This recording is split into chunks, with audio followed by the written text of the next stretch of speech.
할렐루야. 네, 오늘 이 날도 주님의 은혜가 함께 하시길 축복합니다. 오늘 이제 성지순례, 국내 성지순례 다녀오게 되는데 또 잘 다녀올 수 있도록 기도해 주시고요. 이제 오늘 잠언이란 책을 이제 시작하게 되는데, 우리가 모든 것을 어떤 것을 시작을 할 때는 시작하는 설레임과 기대감이 있잖아요. 그죠? 설레임. 뭐 예를 들어서 학교에 이제 처음 들어간다든가, 또 어떤 사람을 또 만난다든가, 또 처음이라고 하는 것, 그런 설레임이 있지요. 마찬가지로 오늘 이제 잠언서라는 책을 새롭게 시작하면서 또 설레임이 있는 것 같아요. 잠언서는 어떤 말씀을 주실까? 잠언서를 통해서 하나님이 또 어떤 은혜를 주실까라고 하는, 특별히 잠언은 또 다른 책하고 또 비교가 되는 또 특징이 많이 있는데요. 이게 잠언을 얘기할 때 우리는 잠언하면 일반 사람들에게 좀 낯설죠, 그 표현 자체가. 그래서 이 잠언을 영어로 프로버브이라고 하는데, 이거를 일반적인 용어로 말하면 격언입니다. 격언. 예, 잠언은 그냥 일반적인 이런 격언인데, 재미있는 것은 이 격언이라고 할 때 격자가 무슨 격자인지 아세요? 이게 친다는 칠격자, 공격할 때 격자입니다. 그래서 이 격언할 때 격은 친다 혹은 바로잡는다라는 뜻이에요. 이게 이제 잠언이란 이 표현과 여러 가지 이제 일맥상통하는 말인데, 결국은 우리 이 격언이라고 하는 것이 어긋나기 쉬운 우리의 삶을 바로잡아주는 말, 혹은 둔감해진 우리를 일깨워주는 그런 짧은 말. 그렇죠? 요즘은 긴 거 안 좋아하잖아요. 영상을 봐도 짤이라고 그래가지고 한 3분짜리 설교도 보면 긴 설교를 3분으로 요약해서 이렇게 보여주는 게 또 유행이거든요. 긴 거는 싫어해. 그러다 보니까 이 짧은 말로 인생을 딱 잡아줄 수 있는, 또 동시에 이 잠언을 보면 잠언할 때 잠자가 무슨 잠자냐, 이게 바늘이라는 뜻입니다. 바늘, 침, 잠자입니다. 그러니까 결국 잠언은 무슨 뜻일까요? 잠언을 해석하면 어느 말씀 원자니까, 네, 잠언은 찌르는 말입니다. 잠언은 찌르는 말. 아까 앞에서 말씀드렸던 이 격언 혹은 칠격자와 같은 의미 있죠. 결국은 영적으로 또 정서적으로 무감각해질 수밖에 없는 우리의 마음을 찌르는 말, 그게 바로 잠언입니다. 그래서 오히려 더 기대가 되는 것 같기도 하고요. 우리의 삶이 그렇잖아요. 우리의 삶은 첫사랑을 잃어버리는 것처럼, 어제 우리 어느 권사님과 대화를 하면서 옛날 같지 않다고, 내 믿음이 너무 변한 것 같다고 이런 말씀을 하시는데, 원래 사람 그렇잖아요. 사람 가면 변하고 또 식어지는 게 정상이긴 하지만, 그러나 그것으로 안주할 것이 아니라 끊임없이 우리에겐 찔림이 필요한 것 같아요. 영적으로 찔림이. 그러니까 이 격언 혹은 이 잠언, 프로버브이라고 하는 것은 찌르는 말이에요. 우리 영혼을 찌르고 일깨워주고 다시 세워주는 그런 격언들이지요. 결국 우리의 삶을 또 이렇게 세워주고 찔러서 세워주는 이 모든 말씀, 이것은 무엇이냐? 결국은 지혜입니다. 여러분, 잠언하면 생각나는 게 뭐예요? 단어가 지혜지요. 지혜. 그래서 오늘 이 그 잠언서를 1장이라고 하는 것이 굉장히 중요한 것은 뭐냐면, 잠언서의 그 뭐랄까요, 핵심 구절, 잠언서에서 잠언을 대표하는 한 구절, 이거를 키워드라고 하는데, 한 구절을 찾는다면 바로 오늘 1장에 나와 있어요. 이게 몇 절일까요? 1장? 1절? 2절? 7절이에요. 7절 읽어봅시다. 시작. 여호와를 경외하는 것이 지식의 근본이거늘 미련한 자는 지혜와 훈계를 멸시하느니라. 앞에 있는 내용이에요. 여호와를 경외하는 것이 보다 지식의 근본이다. 지혜, 지식. 이게 키워드예요.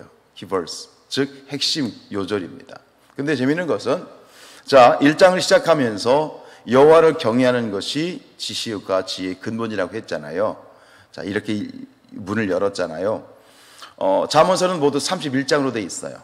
자, 마지막 31장을 한번 보세요. 31장 쭉 가서 오늘은 서론을 한다고 생각하시고요. 30절 보세요. 31장 30절. 자, 30절입니다. 읽어봅시다. 시작. 고운 것도 거짓되고 아름다운 것도 헛되나 오직 여호와를 경외하는 여자는 칭찬을 받을 것이다. 자, 뒷부분이 하반절입니다. 여호와를 경외하는 여자. 여자라는 말을 빼서 일반적인 생각을 하면 여호와를 경외하는 것이 뭘 받는 것이다? 칭찬을 받는 것이다. 1장 7절에서 여호와를 경외함이 나왔고 마지막 31장 30절에서 여호와를 경외함이 나왔죠. 이러한 어떤 문학 구조를 뭐라고 말하냐, 이걸 샌드위치 구조라고 말해요. 인클루지오라고 하는데 결국 앞과 뒤를 싸는 거죠. 무엇이 지혜냐? 우리에게 주시는 이 잠언의 찔림에 있어서 가장 핵심적인 말은 뭐냐? 여호와를 뭐하는 것이? 경외하는 것이 삶의 지혜이고 가장 중요한 어떤 진리이다라고 하는 거. 이 얘기를 하는 거예요. 이거를 놓고 쭉 잠언서를 읽어 내려가는 건 뭐냐면 이걸 붙잡아야 되는 거예요. 계속 붙잡아야 되는 거예요.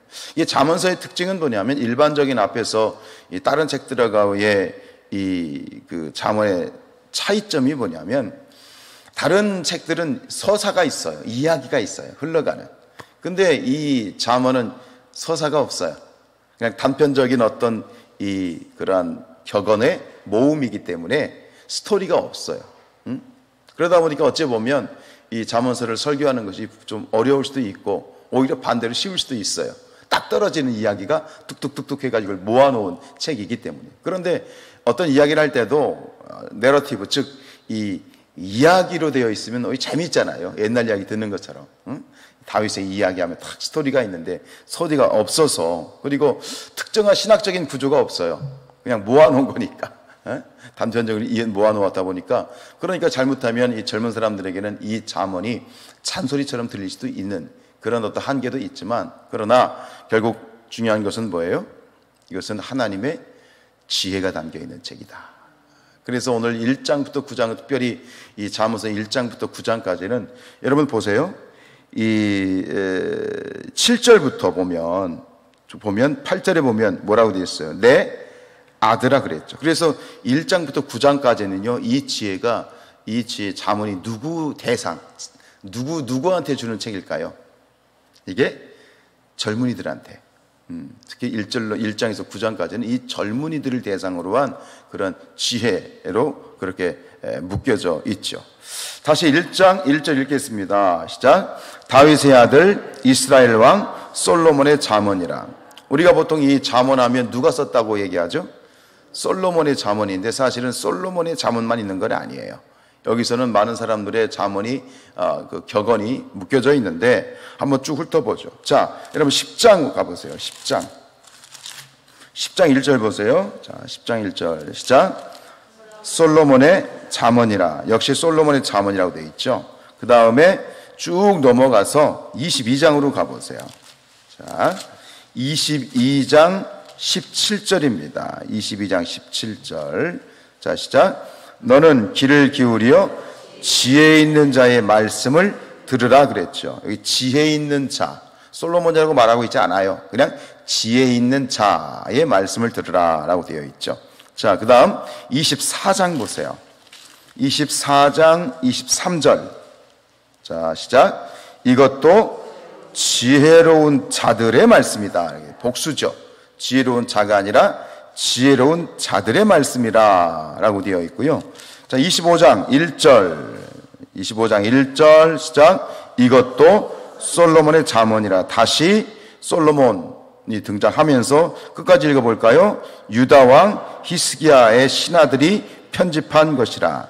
즉 이 잠언을 편집한 사람이 나오는 거예요. 편집자 누구예요?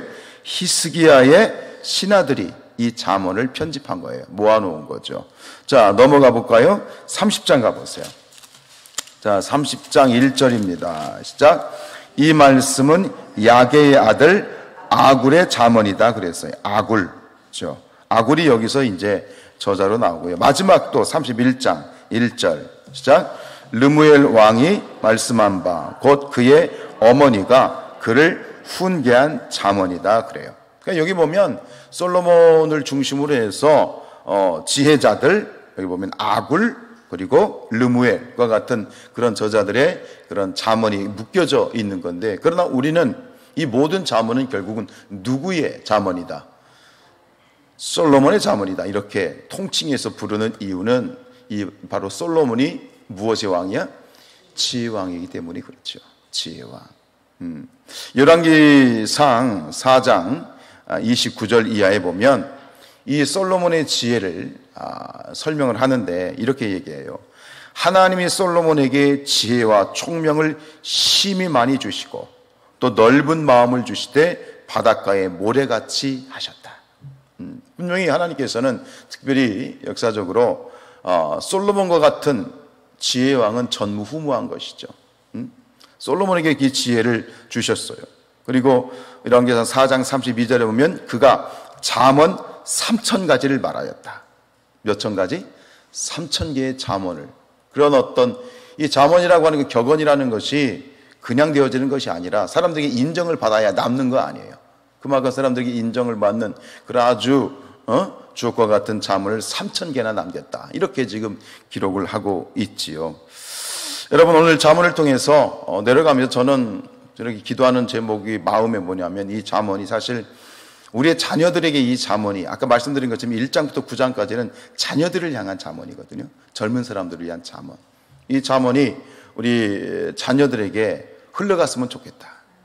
그리고 오늘 이제 우리가 잠언을 읽어 내려가게 될 때 그런 마음도 있더라고요. 이걸 한 구절 한 구절씩 읽어볼까 하는 마음도 있는데, 글쎄 우리가 하는 방법대로 그냥 한 장씩 읽어 내려가겠지만, 이 잠언을 통해서 먼저 우리가 은혜 받고 이 말씀이 우리 자녀들에게 또 그렇게 아름다운 잠언으로, 격언으로, 또 찔리는 말씀으로, 깨우치는 말씀으로 우리 자녀들에게 또 전달되어졌으면 좋겠고, 그것이 흘러갔으면 좋겠다 하는 마음이 있습니다.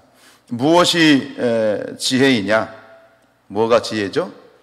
오늘 다시 한번 이 잠언서의 핵심 말씀을 기억하면 1장 7절 기억하면 무엇이 지혜의 근본이고 무엇이 지식의 근본입니까? 여호와를 경외하는 것이죠. 경외한다는 것을 하나님을 창조주로 인정하고 하나님을 구속주로 인정하는 것이 그게 경외함이에요. 하나님을 경외할 때에 사람이 사람다워지는 거예요. 하나님을 경외해야만 인간이 인간다워지는 거예요. 결국 이 말씀을 통해서 우리가 하나님께서 우리를 창조하신 창조의 모습대로 인간이 인간다워지고 사람이 사람다워지고 삶이 온전히 하나님이 창조하신 뜻대로 경영되어지는 그 지혜와 지식이 잠언에 있는 것이다. 설렘을 가지고 또 기대함을 가지고 이 잠언을 읽어 내려가게 될 때 우리 지금 이 시간에 참여하는 여러분들뿐만 아니라 특별히 여러분들의 가정의 가정 자자 손손에게 아름다운 지혜와 지식이 흘러가는 은혜가 있기를 주님의 이름으로 축복합니다.